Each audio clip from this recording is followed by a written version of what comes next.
Okay, so it seems like we have a ton more information on the VShojo contracts, and more so to do with some of these staff over at VShojo, with one of them actually sharing with the Legal Mindset one of their contracts, which he's actually kind of kindly obviously presented on his stream, and also created a whole PowerPoint, which I wanted to go through and kind of talk about what this situation is, what VShojo have been doing with their contracts, and potentially, you know, what kind of implications could this have, how could it have affected talent as well, because obviously this is a staff member, this is not a talent, but obviously many of the kind of contract clauses and things could also, you know, cross over into other contracts, and obviously Legal Mindset did a very good job at explaining that. Now obviously yeah, this is the entire PowerPoint. As I said, go follow the Legal Mindset. Again, he's great, he does a ton of really cool stuff, including stuff outside of VTubers as well. If you like, you know, the Johnny Somali stuff, everything like that, if you like anything to do with that, then definitely go give him a follow. But essentially, yeah, this is the kind of PowerPoint behind it, and it goes into the background. Obviously, he says that this was a new contract that was sent to him this week. It was an employee that actually terminated from VShojo, and it's not a talent contract. And they said they've actually reviewed a talent contract, but they can't disclose, obviously, for confidentiality, and some provisions won't apply to talent, and they're only covering the relevant portions with private info redacted. So let's get into the actual contract here. Now, obviously, this is the separation and release of claims agreement. Now, this essentially is a kind of separation contract when they terminated, you know, because there's many contracts you might sign whenever you join the company or leave the company, and this is obviously one for them leaving or terminating their contract, and it says separation and release of claims agreement. They say this separation and release of claims agreement, in quotation marks agreement, is entered into between VShojo Inc. and a Delaware corporation, the employer located you know, there, and then also between the person who is redacted. So yeah, obviously, it's between VShojo and the staff member, and this is one thing to keep in mind throughout this entire PowerPoint, is obviously this, for example, says Delaware, right? And this is something that Legal Mindset made very, very clear, that this is a very obvious tactic from VShojo. As you'll see, the kind of state that they're talking about does change every now and again. And yeah, let's just go into it even further. They say after the separation date, the employee will not represent itself as being an employee, officer, attorney, agent, or representative of the employer for any purpose, except as otherwise set forth in this agreement. The separation date is the employment termination date for the employee for all purposes, meaning the employee is not entitled to any further compensation, monies, or benefits from the employer, including coverage under any benefit plan or program. Again, obviously, it's just essentially outlining the separation kind of details. Now, obviously, we go into the agreed terms, and obviously, this contract gets like a little bit worse and worse going on. Now, this isn't a contract which is like entirely awful, but there is some stuff in there which makes you think that's weird, and obviously it makes you think like, okay, well, they can't really do that. And this is what, you know, Legal Mindset also goes through, and they say yeah, in the agreed terms, they say return of property. By the separation date, the employee must return, mail all sensitive employer property or other employer property requested by the employer, including identification cards or badges, access codes or devices, keys, laptops, computers, telephones, mobile phones, handheld electronic devices, credit cards, and also electronically stored documents or files, which was a very interesting one, because obviously, if you don't know, you know, VTuber models are electronically stored kind of files. So obviously, Legal Mindset was also saying it would be very interesting to see whether, you know, this has any effect on some of the talent contracts and things. Again, is it and any other sensitive employee property in the employee's possession. They say employee representations. The employee specifically represents, warrants, and confirms that the employee has not filed any claims or complaints or actions against the employer with any court of law, state or federal government or agency. They say has not made any claims of allegations to the employer related to sexual harassment, sex discrimination, or sexual abuse, and that none of the payments set forward in this agreement are related to sexual harassment or sexual abuse. So obviously, yeah, this is saying the employee specifically represents, warrants, and confirms that the employee. So obviously, yeah, they would have not filed any claims and stuff like that. So they're essentially saying like, hey, you can't, you know, speak out against some of these kind of claims of harassment and things, which might be obviously why we haven't seen anything come out about like Moten Do and stuff like that. But again, this is just written in a contract. It doesn't really mean anything, and even Legal Mindset says this. It doesn't mean too much, but it is very interesting considering we've had a lot of kind of things coming out about, you know, people being creeps in the kind of space. So again, obviously, that is a definitely interesting kind of clause put in there. It said it's been properly paid off all hours worked for the employer, has received all salary wages, commissions and stuff like that. Obviously, they go into separation benefits as consideration for the employer's execution of all compliances with this agreement, including the employee's waiver and release of claims in Section 4. The employee agrees to provide the following benefits to the employee. The employer, agrees to provide it. And essentially, this is why this contract is even a thing in the first place, and why someone would actually sign up to this contract, right? Because obviously, many people might be thinking as we go through this, why would anybody really want to sign this? They're essentially signing away a lot of different things.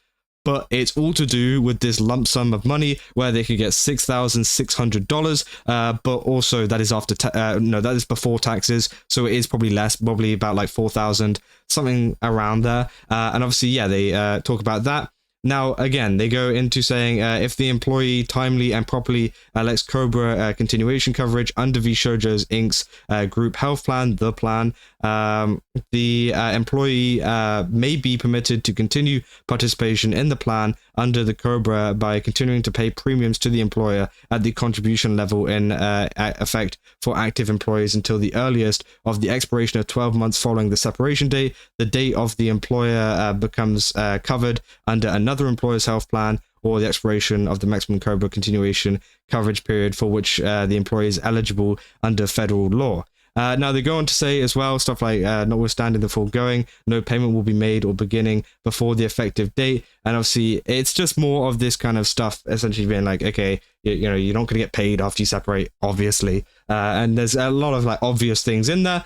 But then obviously they go on to say the employee understands and acknowledges and agrees that these benefits exceed what the employee is otherwise entitled to receive on separation from employment, and that these benefits are given as consideration in exchange for executing this agreement and the general release contained in it. The employee further acknowledges that the employer is not entitled to any additional payment consideration not specifically referenced in this agreement. Nothing in this agreement will be deemed or construed as an express or implied policy of practice, the employer to provide these or other benefits to any individuals other than the employee. So yeah, obviously they are confirming that, you know, this is the amount that they're getting, and this is only the amount they're getting, which is, fine.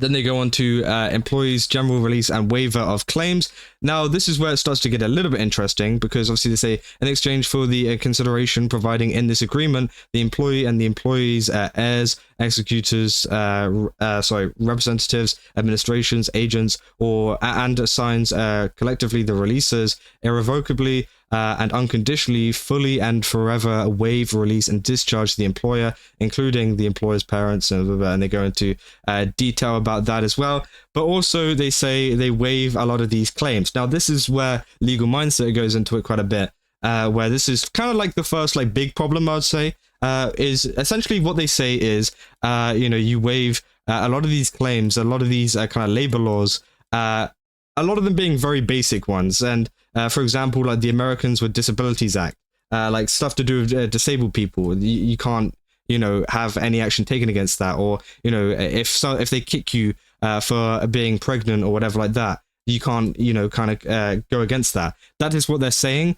But also at the same time, Legal Mindset tells us that this is also not possible. You can still, claim against, VShojo and this company if any of these things were to happen, because they are labor laws, and you can't just waive that away. You can't, someone can't just obviously look at this and be like, oh well, they signed a waiver, so they can't claim this, which I think is very interesting. And there's many different things, but it does get very much more interesting later on in the kind of document itself too, as they actually go into further detail about what is legal and what isn't legal and stuff like that. And obviously, so they go on to talk about like even more of the kind of acts. Again, they literally list off like a lot of different labor laws and a lot of different kind of things.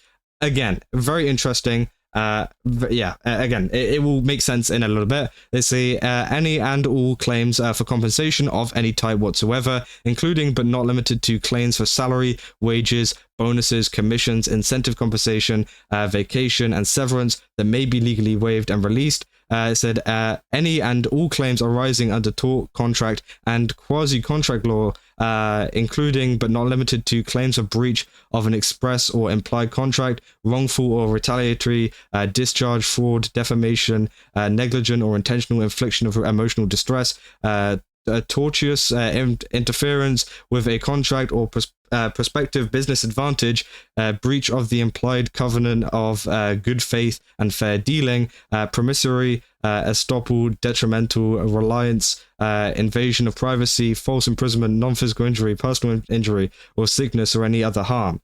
So yeah, obviously they are trying to, I guess, cover, some kind of things. Again, it's a very weird contract. As, Legal Mindset said in his video, essentially they can't, stop you from claiming any of this kind of stuff, but it is an intimidation kind of tactic from VShojo here, and that is the main thing that you need to take away from this contract, is, there isn't anything crazy where they've, like, tricked them into signing something absolutely insane. A lot of the stuff here is them essentially, like, falsely telling them, like, you can't, claim this, you can't do that, you can't do this, when in actual fact they can, and they even specify this later on in their document as well. In this kind of page here, saying, however, this general release and waiver of claims excludes and the employee does not waive, release, or discharge any right to file a civil action or complaint with or otherwise notify a state agency, other public prosecutor, law enforcement agency, or any court or other governmental entity alleging claims or violation of rights under the Equal Employment Opportunity Commission, as well as any right to file an administrative charge or complaint with or testify, assist, or participate in an investigation hearing or proceeding conducted by the Equal Employment Opportunity Commission, the Texas Workforce Commission, or other similar federal, state, or local administrative agencies, although the employee waives any right to monetary relief related to any filed charge or administrative complaint.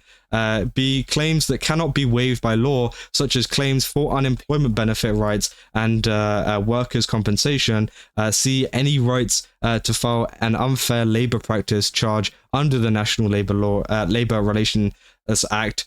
Any right to vested benefits such as pension or retirement benefits, the right to which are governed by the terms of the applicable plan document and award agreement. So essentially, what they're saying is you still actually by law claim some of these things, including obviously the National Labor Relations Act they mentioned there, but then they also say like, hey, it's not a good idea if you do it somewhere. Here it is, yeah, National Labor Relations Act. They also say any claims under here you waive, but at the same time they say, well, technically it is legal if you do it. Just kind of like calling themselves out there, almost being like, hey, we kind of like say that you can't do this, but at the same time legally you could do it. Which I think is very interesting again. And obviously Legal Mindset says that potentially maybe the law firm passed this to their in-house lawyer, who obviously is not a real lawyer, and potentially they use some kind of template or whatever that they passed to them and then they created it, or maybe even the law firm could have done it. There's many ways that this could have come to fruition. Obviously, you're saying knowing involuntary acknowledgement, say the employee specifically agrees and acknowledges that the employee has read this agreement in its entirety and understands all of its terms. By this agreement, the employee has been advised to consult with an attorney before executing this agreement. The employee knowingly and freely and voluntary assents to all of this agreement's terms and conditions without limitation, the waiver, release, and covenants contained in it. Obviously they continue on to the non-disparagement agreements. If you don't know what that is, obviously it's NDAs. You guys have probably heard a lot about this, and obviously this is where it gets even more interesting because it kind of explains a little bit about this, which could also be included in similar contracts. They say the employee agrees and covenants that the employee will not at any time publish or communicate to any person or entity or in any public forum any defamatory or disparaging remarks, comments, or statements concerning the employer or its businesses or any of its employees, officers, or managers now or in the future. So essentially what they're saying is you can't come out with any of this kind of stuff, obviously including a lot of the things we've seen already from VShojo. You can't come out with that, anything defamatory or disparaging, ever. If, in the future, they said now or in the future, forever. And obviously this is kind of weird because, there's some things that you can't keep under NDA, which is something that Legal Mindset also mentions here, is the fact that, a lot of, if you do commit a crime, then obviously the NDA does not cover that. You can still, whatever, you can still claim against that. And that's, again, another kind of method of intimidation that VShojo are trying to use, which is interesting. And it's definitely something to be considering, especially, obviously, we know that this contract is a staff contract. So this particularly goes into staff. But obviously, if we, look at some of the VTubers contracts, which obviously we don't have, we've never seen them. Obviously, Legal Mindset has seen one, but won't obviously share it due to the fact of, confidentiality and stuff, which is, totally get that. But obviously, it'll be interesting to see if there is similar stuff like this in those ones, and could it also, fall over to that. They say, this section does not in any way restrict or impede employee from exercising protected rights, including rights under Washington law, Texas law, or the National Labor Relations Act. Now, obviously, this is where, Legal Mindset goes into the fact of companies can be really tricky with this kind of stuff, including, obviously, VShojo, where they essentially have multiple kind of areas that they are based in and they want to move things to. So they have California, which is obviously, he pretty much says on his stream that in California, it's obviously like a very techie area, so they want to be there, right? And then you've also got Delaware for a lot of the laws, and the same with Washington. So essentially, it allows them the freedom to move between different states to get the laws that they want, because California laws, apparently, according to Legal Mindset, aren't great in terms of protecting them and stuff like that. So they can actually get more favorable decisions and stuff in these other states. So that's why they, include a lot of these different states in here to kind of avoid